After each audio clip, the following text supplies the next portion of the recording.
Okay, I'm super late, but we're talking about Inside Out 2 today. I'm back. And yeah, wanted to talk about this. Just watched it. Like I love the first Inside Out movie. I think it's like super inventive and creative, and I think like Riley moving schools is something that was just like really relatable to me at the time that I watched it. And so big fan of Inside Out, and I think Inside Out 2 is good. It's not top tier Pixar, like I don't think, but it's still quite good, and I think it's probably like somewhere around like the second or third tier of like Pixar movies for me, like probably in between there. Like my top tiers are probably like Ratatouille, Incredibles, Inside Out, Soul, Monsters Inc., Toy Story 3, kind of like those movies. And so maybe Inside Out 2 is hanging around like Onward, Luca, Toy Story range, kind of like good but not amazing. Um, it's like pretty similar to the first movie in terms of like structure and like narrative, how the like story functions, but I think it works out and it works well. And so some general thoughts with spoilers. So be warned. I think like the musical theme is super good. Like that was something like it started playing when like the Disney logo came up and with like the castle and everything. And I was just like, wow, like this is like really randomly iconic and like I remember it like very well and like it's super emotional and like it doesn't play again until like the very end when it's like kind of like this nice like blasting like theme at the end when like everything's like all resolved and cool and like yeah, the musical theme really good. I really like the interactions between like the five original emotions like joy, sadness, anger, fear, disgust. Like I think maybe there's 20 minutes of the movie like in the beginning when they have them like working together as this like cohesive ish unit and like with Joy being the leader, and I think that's like a lot of fun. That's something we didn't get to see a lot in the last movie because they were just split up, and um, we also get to see like a whole lot more of Riley in the real world in this movie. Like we spent a lot of time there, and I think there's like a version of this movie that skews too much with the emotions, which like it could be interesting, could be a take, and there's also a version of this movie that has too much like Riley in there and like too much real world, and I think they find a good balance in between that.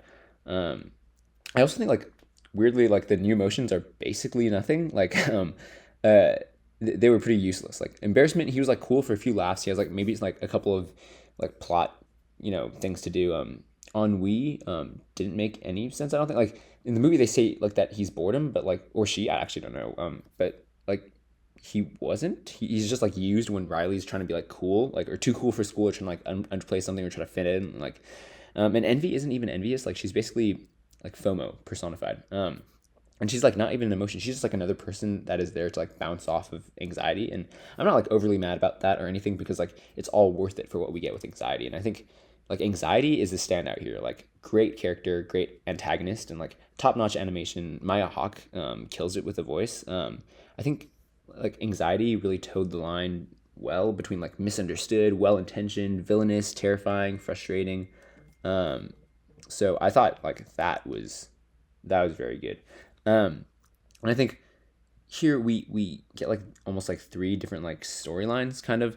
They're also pretty intertwined, so it's like not totally like an A, B, and C thing, but like we have Riley doing hockey camp, anxiety taking over HQ with like puberty, and then like the original emotions. They're like on this quest to get like everything back to normal, right? And like I think the original emotions are like the most boring part of the movie. Like that middle section of the movie is just like it's entertaining enough, but it's not really like consequential because anxiety is doing all the important stuff that like makes an impact with Riley in the real world, and it's just like a bunch of kicks and laughs that we have in this middle section. And like I also think in the first movie, like the middle section is like the least interesting as well. But anyways, like for Inside Out 2, we have like some new areas to explore, and like I just think they're kind of boring compared to the rest of the movie. Like we have like a stream of consciousness, like a sarcasm, like a brainstorm. Like they're like oh cool, haha, funny laughs that you put in a trailer, but like I think particularly like the brainstorm didn't make sense to me. Like Riley sees that like her hockey coach doesn't think that she's ready for the varsity team or whatever, so she's scared and she like needs a good idea like to make the team or whatever. So she's like, oh, like let me do this brainstorm, and like at the end, like there's this the idea to like dye her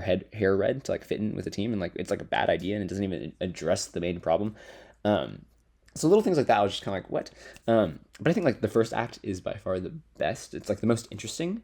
I think because we're being reintroduced into this world, we're trying to like we're seeing how different aspects of ourselves and our beings and our minds are visualized in like the framework of how like the movie works in this brain mind emotion world, right? And like it's mostly exposition, but like I think I enjoy it because like you get to have all these thought experiments when you see like the sense of self and like the little belief lake and all the ways that you can like send memories into long term, and how you see how like memories are like different colors with like multiple emotions. Like I think I didn't really enjoy it as much for the exposition or like the setup of the story, but like I enjoyed it because I got to imagine and think about things that like were self-reflective. Like it made me think about like how I think and how these visualizations can like help me like think about myself more. And so like that was cool. I think that it kind of threw me into this self-reflection 20 minutes into the movie, right? Um, and so maybe like that is part of the power of the movie, of how it, maybe like not all the strength is in the actual story, but like it's in what you, like it gets you to think about things, and it visualizes things that like concepts that people don't know how to visualize. But the overall like main arcs, like the character arcs, are pretty thin. I think like anxiety at the end, she just kind of like realizes that like what she's doing is bad, and she realizes that she needs to like let Riley choose who like she can be. And then Joy has like this hint of this like jealousy thing, but I think it's like played pretty like low. I don't know, like it's like kind of thing, but not really. And like she still ends up being her determined self. She's like, I don't really know what to do, but like I'm still gonna try. And like even when like I don't know, they're a lot thinner. But I think it's honestly okay because like they're supposed to be emotions, and like they're not like Riley by themselves.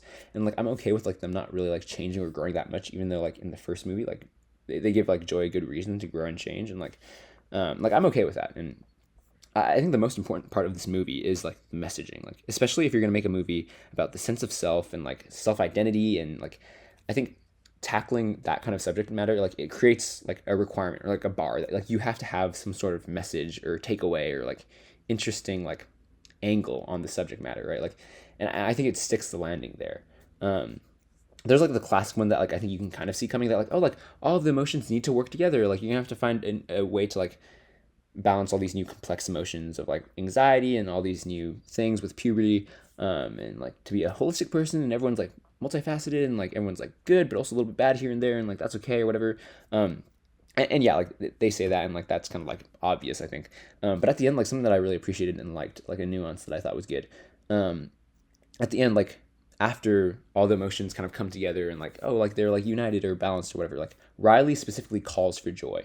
And I think that's like a even more important part of the message that I was really impressed by. Like at the end, even though Riley embraces or figures out how to balance all those emotions, like she still calls for Joy. Like it, like I don't think it's just for that moment. Like later, like when they're in high school, like Joy's back to being the leader and calling the shots and everything. And like Riley in that moment like chooses Joy to be the leader of her mind, when at first, like, for a little bit, like anxiety was the leader, right? And in the same way that we see sadness being the mom's leader and anger being the dad's leader, like that's an important nuance, I think. Like all the emotions are needed to be balanced, but like there's still a choice that each person has to make. Like which emotion is going to be the dominant one? Like which one are you going to allow to drive you? And I think that's like an interesting question, and something that like everyone needs to kind of grapple with at some point. And like some people like choose that subconsciously, some people actively choose that. And like that's a question that I really like asking my friends, like of the inside out emotions, like what do you think is the dominant one in your mind?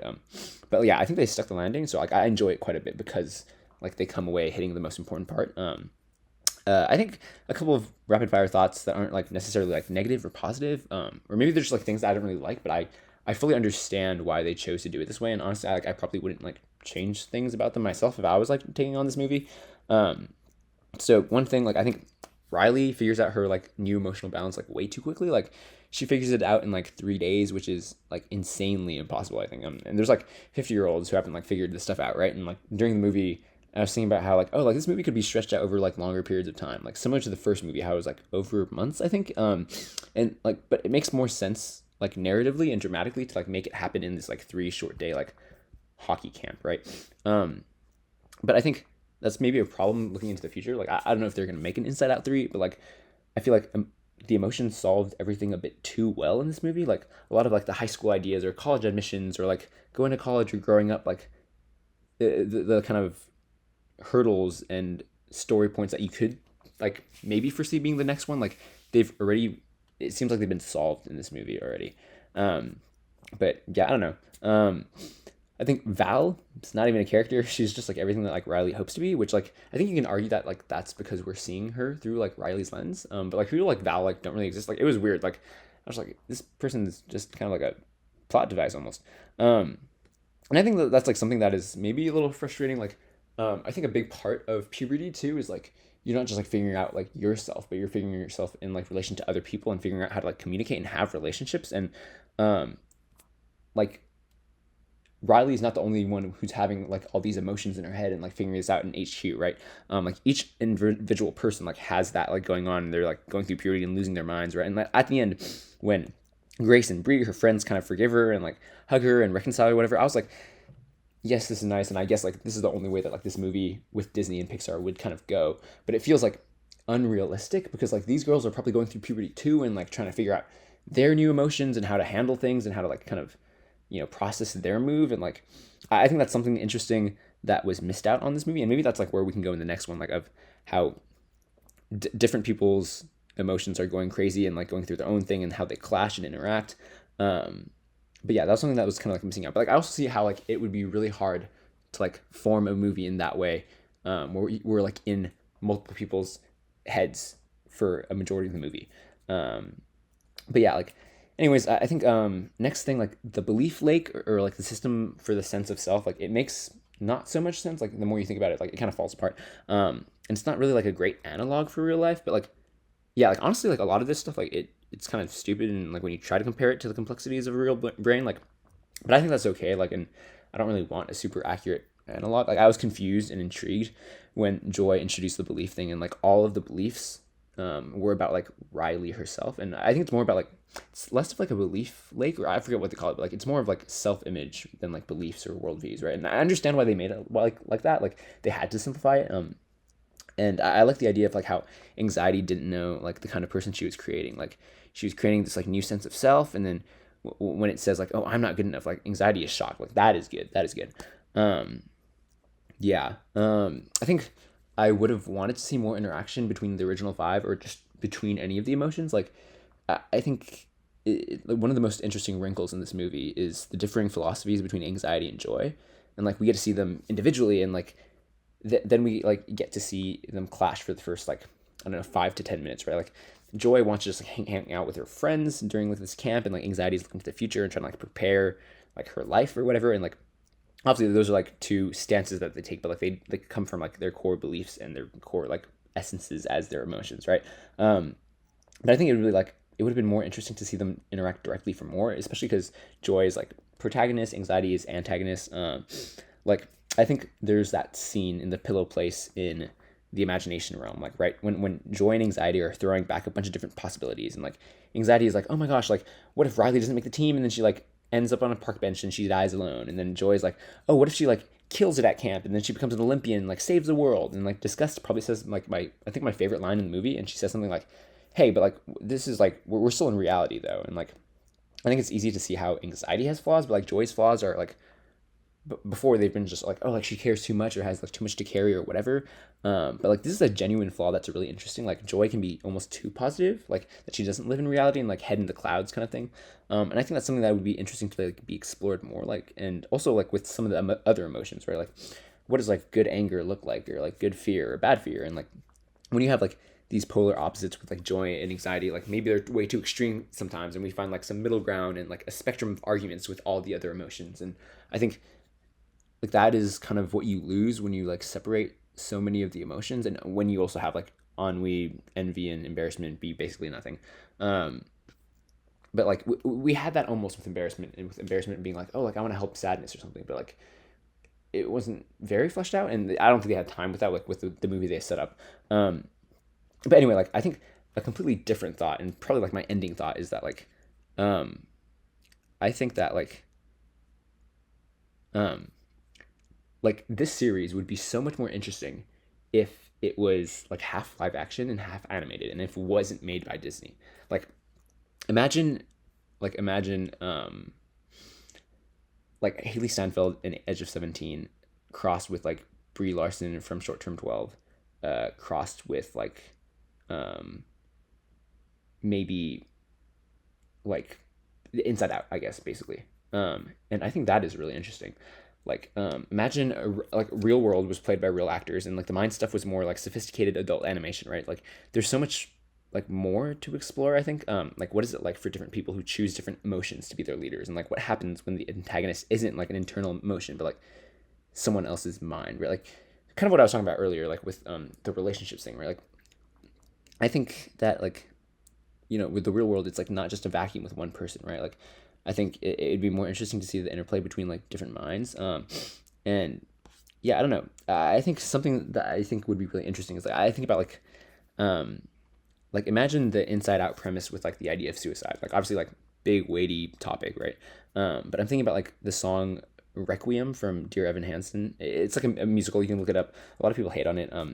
But basically, this teenage dude he commits suicide, and his mom, dad, and sister they all sing this song, and they're all grieving in different ways. Like the mom is in denial, and she thinks like overly positively about like her son's death. Like she like finds this fake comfort and solace in like believing that he's this good person that he wasn't. And then like the dad, he's angry and suppressing probably. Like he's like blaming the son for wasting his life. And like the sister's like, ah, good riddance. Like he was a total jerk, but like she can't understand why she still is sad, even though she like thought she hated him. Like, but like she's still grieving, right? And imagine seeing like joy in mom's head, like grasping for things that aren't there, or like anger in the dad's head, like trying to shift the blame, or like sadness in the sister's head, like mourning, even though she just like doesn't want to. Like I think it's interesting, but also then again, like maybe you can just like make a movie without like having these emotions in there, and just like it can just be a straight on drama. I don't know, but I think overall, I'm okay if they don't make a third, but I'm also like on board if they do. Like I think with other Pixar franchises, like making a sequel always feels like a cash grab. And Inside Out 3, like would definitely be a cash grab. Like, but I don't think like it would only be a cash grab, right? Like, because there's a lot of like narrative runway to play with. And I don't know, like maybe like you can definitely try to make a movie about like maybe a relationship that like Riley gets into. Like we can like spend time with two people's heads, and like it's a love story, and we get this drama and like with two people's like emotions and communication and whatever. But I'm just like fine if there's no more Inside Out movies. Like the duology, like it's good as it is, and like I'm cool with it. So yeah, I don't know.